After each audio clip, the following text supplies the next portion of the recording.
नमस्कार, सादर जय जिनेंद्र। क्षमा ब्रेकिंग जैन न्यूज प्रतिदिन प्रातः, दोपहर एवं रात्रि में देश भर से संपूर्ण जैन समाज से संबंधित सही और सकारात्मक समाचारों के लिए देखना और सुनना न भूलें। साथ में आपसे विनम्र निवेदन है कि यदि आपने इस चैनल को सब्सक्राइब नहीं किया है तो कृपया अवश्य कीजिए और शेयर और लाइक करके धर्म प्रभावना में सहयोगी एवं सहभागी बनिए। किसी को रुलाकर कोई आज तक हंस नहीं पाया। जिसने इस बात को समझा उसी ने पुण्य कमाया। किसी को रुलाएंगे तो हम कैसे हंस पाएंगे? इसलिए जिससे कोई रो, कोई कष्ट में पड़े, ऐसा काम नहीं करना चाहिए। दूसरों की बातें सुन करके अपना मन, अपने रिश्ते खराब नहीं करना चाहिए। अपने विवेक से ऐसी प्रवृत्ति करना चाहिए कि बिगड़े हुए रिश्ते भी सुधर जाएं। आज भी हम भी रात्रि विश्राम ऊपर ही था। उपवास की साधना और रात्रि विश्राम, जैसे अब इसको गर्मी में गीला आटा तो क्या कहेंगे, ये तो मुनियों की तपस्या ही है। और हुआ ऐसा कि जैसे तैसे उन्होंने कुछ लाइट वगैरह लगाई कि चलो इसकी कुछ ऊष्मा रहेगी, तो वो भी 1 मिनट में एक्सपायर हो गई। दूसरी लगाई, दूसरी बंद, और फिर अच्छे बढ़िया रात भर समझ लो कि 3-4 घंटे विश्राम हुआ हो और बढ़िया से साधना और जाप और ध्यान बड़ा चलता रहा। ऐसे ही शत्रुंजय पालीताना में तो कुछ ज़्यादा ही जाप चले थे, लेकिन एक जो अनुभूति होती है, जो विशुद्धि होती है, वो अद्भुत होती है। अपने तो उपास थे, हमारे साथ और 3-4-5 छोरे थे, उनके भी सबके लगभग उपास हो गए। तो साधु संगति में सब तरह की बातों का अनुभव होता है। और पहली बार यहाँ बैठे हैं बंडीलाल जी के मंत्री, अध्यक्ष मंत्री, पहली बार पहली टोंक पर गणतंत्र दिवस पर ध्वजारोहण हुआ। बढ़िया विधि पूर्वक हुआ, राष्ट्रगीत के साथ हुआ और 100 से अधिक धर्मात्माओं की उपस्थिति में हुआ। और ऐसे ही जब यात्रा को गए तो 5वीं टोंक पर भी हुआ। तिरंगा झंडा सबसे ऊपर, टोंक के ऊपर 5वीं टोंक पर। और पचरंगा के लिए तो कुछ ना नुकुर भी करें, लेकिन तिरंगा के लिए तो फिर इंस्पेक्टर ने भी अपने 2-3 सहयोगियों को कहा कि जाओ ऊपर लगा के आओ। अब अपन तो ऊपर नहीं जा सकते, तो ऊपर लगाया। फिर तीसरी टोंक पर भी बाबा जी झंडा की तैयारी कर रहे थे, अपन ने जाके फहरा दिया, हाथ लगा दिया। तीसरी टोंक पर भी लग गया। और चौथी पर केस लॉन्च हुआ मुनि श्री सक्षम सागर जी का। ठेठ ऊपर नहीं गए, ऐसे बैठे ताकि पूरी आती जाती जनता को केस लॉन्च दिख सके। ऊपर ही चले जाएंगे तो फिर 2-4 जन इधर उधर से कहीं से देखेंगे तो देखेंगे। इसलिए बीच में कि वो 3 तरफ से आते हुए लोग, इधर से, उधर से और कुंड से, सब लोगों ने, कम से कम 5-10 हज़ार लोगों ने मुनि महाराज का केस लॉन्च कैसे होता है, या फिर दिगंबर तपस्वी क्या कर रहे हैं ऐसे बैठे बैठे, क्या कुछ ना कुछ जिज्ञासा लेकर के या श्रद्धा लेकर के जरूर गए होंगे। तो वो हुआ। और उसी में चौथी टोक पर मुनिराज गए और वहाँ चौथी टोक पर भी पचरंगा ध्वज फहराया गया। ध्वजा अभी भी लगा है। और लगभग संघ के लगभग सभी साधुओं ने 5वीं टोक की पूरी वंदना की है। एक माता जी तो गई सवेरे 4 बजे और आई शाम को 8 बजे। और शेषावन में जब रात होने लगी तो डोली वाले मिले, उन्होंने कहा कि हम आपको लेके चलते हैं, आपको लेके चलते हैं। उन्होंने ना, नहीं आप देखो माता जी, चलो अंधेरा हो गया तो आपको यहाँ शेर चीते के अलावा कुछ मिलने वाला नहीं है। तो भी माता जी ने कहा ना, अरे माता जी चलो 1 पैसा मत देना, हम आपको आपकी धर्मशाला में डोली से छोड़ देते हैं। अब उनकी श्रद्धा देखो कि 1 पैसा मत दो लेकिन हम आपको सही ठिकाने छोड़ देवें। कितना गरीब आदमी को एकदम तुच्छ मत समझो, कोई बुरा निकले लेकिन अधिक लोग अच्छे ही होते हैं। तो फिर भी माता जी ने कहा ना, माता जी के साथ दीदी थी तो वो शिवांगी, दोनों चल करके फिर धीरे धीरे आखिर में पहुंच ही गए। और ऐसे में परीक्षा होती है आपकी नियम की। अब उनका एक नियम कि मुझे किसी तरह की व्यवस्था का उपयोग नहीं करना है, तो 70 पार होने के बाद भी नियम निभा रहे हैं। उपास भी तो उपास तो हुआ ही हुआ पूरा, इनका भी हो गया। देखो इनने भी कर लिया, अच्छा किया। ऐसे ही लोग मिलना बहुत मुश्किल होते हैं। श्रावकों, दिल्ली वालों, अच्छे वक्ता, अच्छे गायक, अच्छे बजायक, प्रभावशाली साधुओं की सेवा करने वाले बहुत मिल जाते हैं, लेकिन शांत रह के साधना करने वालों की जो सेवा करते हैं वो लोग बिरले होते हैं, और वो ही लोग ज़्यादा पुण्य कमाते हैं। उन जिनकी अब माता जी की तो कौन हेल्प करता, कौन लेके जाता, पता ही पड़ रहा है कि एक सीढ़ी में एक मिनट लग रहा है, तो ये 9,999 में कितना समय लगेगा। फिर उसने दीदी ने हिम्मत रखी और पूरी यात्रा करवाई। 2 पास हो गए। उसको तो खैर 32 पास करने का अभ्यास है, तो 2 तो कोई चीज़ नहीं है। ऐसे लोग अगर दीक्षा लेकर के उपास करें तो और ज़्यादा प्रभाव ना हो। नहीं हो रहा है तो भले वाहन का, जैसे अभी ये यहाँ का रोप वे आ गया, उसका डोली का उपयोग मत करो, फिर रोप वे का ही कर लो। और फिर कम से कम आधी अधूरी तो कम से कम पैदल करो। पहली दूसरी पर उतरे, पहली तक आओ पैदल, पहली से वापस जाओ, 5वीं की करो, फिर भले हैं, या फिर 5वीं करके आओ, फिर पहली के दर्शन करते हुए नीचे खुद अपने पाँव से उतर जाओ। तो क्या करें, अब पहली टॉक पर पुजारी था। ऐसे तो वहाँ पुजारी ठीक ही हैं, शांति ही हैं, लेकिन मज़े की बात क्या हुई, कोई महिला बोली एक दिन, शायद पहले रात्रि विश्राम के समय की बात, तो इधर से कितनी सीढ़ियाँ हैं? उसने कहा इधर से 3,500 4,000 सीढ़ियाँ हैं। शेषावन से जाएंगे तो कितनी सीढ़ियाँ हैं? तो 1,500 सीढ़ियाँ उतरना पड़ेंगी, फिर और 3,000 सीढ़ियाँ। तो उसने कहा कि अरे मैं तो 1,500 सीढ़ी कैसे उतर सकती, मैं तो कैसे। तो बोले बहन जी मैंने थोड़ी कहा तुमको कि उतरो, तुम्हें जो करना सो करो, मैंने तो रास्ता बता दिया कि कहाँ किधर रास्ता है। सही बात है कि आप अगर रोप वे से आए हो तो आप रोप वे से पहले क्या करो, तीसरी और 5वीं करके आओ पैदल, फिर उतरते हुए पहली कर लो, तो उतरते हुए नीचे चले जाओ।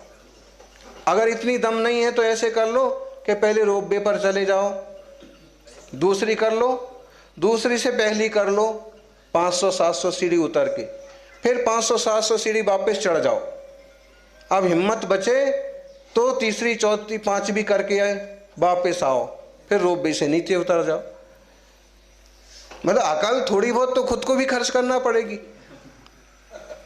अब ये भी महाराज जी बताएंगे, तो अपना विवेक से प्रवृत्ति करें। ऐसे ही अपन जब यात्रा को जाते हैं तो पहली दूसरी तक आप खूब नारेबाजी कर लो, तीसरी तक भी कर लो, चौथी तक भी कर लो, लेकिन 5वीं आधी जब से सुनाई पड़ने लगे कमंडल कुंड, वहाँ से जयकारे वगैरह का शोर मत करो, मन मन में जाप चालू रखो, ओम ह्रीम अनंतानंद सिद्धिभ्यो नमः, श्री नेमिनाथ जिनेन्द्राय नमः। और फिर दर्शन हो जाए, एक चक्कर हो जाए, फिर उतरते ही 20 सीढ़ी 25 सीढ़ी के बाद फिर आप चाहो तो अब तो जा ही रहे। जयपुर से एक संघ आया था, एक महिला को सबने मना किया कि चावल मत चढ़ा, अरे चढ़ाइए, कौन क्या करेगा, चढ़ाए, उसने एक एक दाना बनवाया हुआ। हाँ सही करवाया, ये हम भी करवाएंगे ऐसा, क्योंकि ये जो फैल जाते हैं ना, वो आपको हमने पहले बताया था, पहले जो मान थे मुक्तानंद, वो मेरे से आए, बोले महाराज जी मुझे चावलों से द्वेष नहीं है, खेड़ ब्रह्म के जैन मंदिर में मैं पीले चावल खा खा के बड़ा हुआ हूँ, हैं मुझे चावल से द्वेष नहीं, द्वेष इस बात का है कि इतने से चावल चढ़ाते हैं, पूरे में फैल जाते हैं, हमारे जो लोग बैठे रहते हो चावल पहुँच के झाड़ के परेशान हो जाते हैं। इसलिए तो मैंने कहा थैली में, बोले थैली में चढ़ा सकते। फिर बोले खुद ही बोले आप थैली चालू करवाते हो और फिर वो कंजूस लोग थैली फाड़ के चलाते हैं। 2 साल चढ़े थे महाराज जी, 10-11। तो चावल वावल का बेकार की चीज़ है। आप सीधे अब इतनी कंजूसी किस बात की? अरे अच्छी सी एक बढ़िया बादाम चढ़ा दो, कुछ नहीं, नारियल नहीं चढ़ाते बनता है। इतनी बड़ी टोंक पर गया तो कोई अच्छी चीज़ चढ़ा दो। लड्डू वगैरह चढ़ाने का शौक है तो लड्डू बोल के मत चढ़ाओ, निर्वाण लाडू बोल के मत चढ़ाओ, लड्डू बोल के ऐसे चढ़ाओ, लड्डू लेके जाओ ऐसे चढ़ाओ। फिर वो बाबा जी आपको ही वापस दे देंगे, आप उन्हीं को भेंट करो। नहीं बाबा जी आपको ही भेंट, आप हमारे स्वीकार करो। नहीं करते तो अपना ले आओ, अपने नौकर चाकर खिला दो, दुकान वाले को खिला। मतलब थोड़ी अकल से वही चावलों के पीछे पड़ने से क्या फ़ायदा। दूसरी बात है कि जगह तो जितनी है उतनी है भाई। देखो अब अगर हम वहाँ जाके बैठते हैं फिर दूसरों को दिक्कत होगी, इसलिए वो बोलते रहते हैं चलो चलो चलो चलो। और फिर कोई मुंह लगता है तो फिर वो क्या, अगर वो वापस उसको ना झल्लाएंगे तो कोई भी उनको फिर कोई भी बाजा बजाएगा। जैसे आप समझ लो जिस चौके के समय है, आप कहते हैं लाइन में आ जाओ सब धीरे धीरे आओ, और अगर आप थोड़ी तेजी से ना बोले तो कोई नहीं सुने। और उसमें एक आधे तुम हटो ना, तुमको किसने ठेकेदारी सौंपी, ऐसे बोलने वाले मिल जाएंगे। मोबाइल का यूज किया, ठीक है, नहीं करना चाहिए। बोला आधे 15 मिनट तक बुलवाते रहे, मोबाइल बंद रखेंगे, मोबाइल बंद रखेंगे, जो भी है। तो हम व्यवस्थाएं हैं, अच्छा। दूसरी बात है, इस बात से अपन थोड़ा विचार करो, इतने सारे लोग दर्शन कर रहे हैं, हम अगर इस बात का आग्रह करें कि हमको ही करना सिर्फ दर्शन, सारी भीड़ बंद करो, तो मेरी समझ से कोई लॉजिक नहीं, कोई मतलब नहीं। बिना जाने भी इतने लोग अगर अमृत पी रहे हैं तो अपन को इसमें बाधक नहीं बनना चाहिए। कल्याण मंदिर में लिखा है, विशापहार स्तोत्र में लिखा है कि बिना जाने भी अगर कोई अमृत पिए तो भी वो अमर हो जाएगा। अगर बिना जाने कोई विष पिए तो भी मर जाएगा। ऐसे ही अगर बिना जाने भी ये कुछ भी मान के वंदना करने जा रहे हैं। अभी कोई बता रहा था कि कोई गए और उन्होंने वहाँ जा कर के सीताराम सीताराम करने लगे तो बाबा उसी पर झल्ला पड़े, यहाँ सीताराम सीताराम नहीं करने का, यहाँ दत्त बस बोलने का, गुरुदेव दत्त गुरुदेव दत्त। मतलब एक ठीक है वो संविधान उनकी जो सोच है, तो मतलब ये है कि आपको ही मना नहीं कर रहा है, उनको भी। हाँ ये गिरनारी बोलना है तो कोई दिक्कत नहीं। और अपन जब गिरनारी बोलते हैं, जय गिरनारी मतलब जय नेमिनाथ, इतना सुन के बाबा जी खुश हो जाते तो अपने को दिक्कत क्या है। गिरनारी का मतलब गिरनार पर तपस्या करने वाले। जो भी है अपने विवेक से अपन नेमिनाथ भगवान के चरणों के दर्शन करें, और भी इसका एक अच्छा माहौल बनेगा। सब लोग दर्शन करते हैं, सब जिन शासन की प्रभाव ना हो, सब सत्य अहिंसा सदाचार शाकाहार के रास्ते चलें। आज धबला जी में जैसे अपन ने पढ़ा, नए व्यवस्था, नयों का ज्ञान हो तो इतना जंजाल ना हो, अनेकांतवाद का बोध हो तो इस तरह का झंझट ना हो। ठीक है, मान्यता है। वो कह रहे गुरुदेव दत्त और हम कहते हैं गणधर दत्त। नेमिनाथ भगवान की गणधर का नाम क्या है? बोलो दिल्ली वालों। एक बरदत्त नाम आता है, बरदत्त को सीधा आधा नाम भी तो बोलते ना, जैसे दत्त, अरे बोलते हैं आधा नाम। अब नाम इतना बड़ा रहता है और बोलते हैं उसको, जैसे राजकुमार है तो क्या बोलते हैं उसको? राजू। बहुत सारे ऐसे नाम मिलेंगे। तो बरदत्त या दत्तात्रेय, दत्तात्रेय मतलब रत्नत्रय को देने वाले। अब ठीक है, जो अब उनने जो रूप बना लिया, उनको जो समझ में आया, जो शास्त्रों में उनको मिला, उनके शास्त्रों में, तो हमारी मान्यता भले वो नहीं बन सकती है, लेकिन हम ऐसा विचार कर सकते हैं कि पूजा तो गणधर दत्त की भी हो रही है। उनने भी तपस्या नेमिनाथ भगवान की चरणों में की ही थी। जो भी है, एक इतिहास बहुत पुराना है। इस प्राचीन इतिहास को हम देखें कि यहाँ बड़े बड़े आचार्य भी, कुंद स्वामी भी आए थे वंदना करने। धरसेन स्वामी तो यहाँ चंद्र गुफा में रहते ही थे, थोड़े साल रहे होंगे। पुष्पदंत भूतबली ने यहीं सठखंडागम का ज्ञान प्राप्त किया था। और पहली टोंक का देखिए आप, पहली टोंक के नीचे ही राजुल की गुफा है। हमको ऐसे लगता है कि कहीं पहली टोंक तपस्या स्थली हो, दीक्षा स्थली। अरे वहां शेषावन में किसी ने बता दिया कि यहाँ दीक्षा स्थली है, पहली टोंक भी तो हो सकती। विचार करो। और पहली टोंक पर गौर किया हो तो एक बहुत प्राचीन प्रतिमा है, बहुत प्राचीन प्रतिमा, पहली वाली उसमें रखी, पहली छतरी में खड़गासन। बाहुबली की नहीं है वो नेमिनाथ की है। वो जो इस टाइप के रूप बने हैं वो शंख जैसा ही रूप बनता है उसका, है तो लता टाइप से, हाथ तक बनी है, शंख जैसा रूप बनता है उसका, और बहुत प्राचीन प्रतिमा है। तो नेमिनाथ का उस भूमि से ना कोई संबंध रहा हो। तो हम जितना पांचवी को देखते हैं माँ, तो उतना उस जगह को भी देना चाहिए। अब देखो, नेमिनाथ राजुल को छोड़ सकते हैं, राजुल नेमी को नहीं छोड़ सकती। उनका अभी इतना है कि क्यों छोड़ के जा रहा है, क्यों छोड़ के जा रहा है। तो अगर वहीं राजुल की गुफा है, इसका मतलब नेमिनाथ ने ऊपर भी तपस्या तो की होगी, तभी राजुल ने उस स्थान को पसंद किया होगा।